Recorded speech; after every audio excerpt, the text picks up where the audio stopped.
କ'ଣ ଆପଣମାନେ ଜାଣିଛନ୍ତି ଆମ ସମସ୍ତଙ୍କର 4 ଜଣ ପତ୍ନୀ ଅଛନ୍ତି।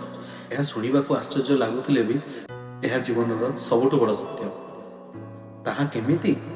ତେବେ ଆସନ୍ତୁ ଜାଣିବା ଜଣେ ରାଜା ଓ ରାଣୀଙ୍କ ମାଧ୍ୟମରେ। ଜଣେ ରାଜା ମୃତ୍ୟୁର ଶଯ୍ୟାରେ ଥିଲେ। ଆଉ ସେ ତାଙ୍କ 4 ଜଣ ପତ୍ନୀଙ୍କୁ ପଚାରିଲେ, ମୋ ସହ ମୃତ୍ୟୁର ପରଲୋକ କିଏ ଯିବ?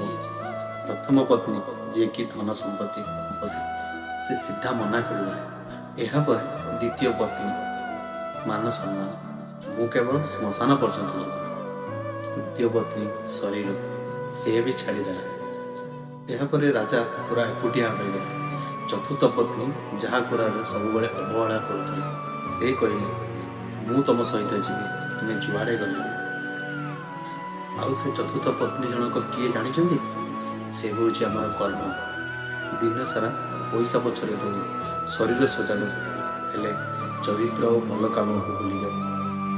ସେଦିନ ମୁଁ ବୁଝିଲି, ଶେଷରେ ସୁନାର ପାନ ବରଂ ଆମର ସ୍ୱଭାବ ହିଁ ପରିଚୟ ହୋଇଥାଏ।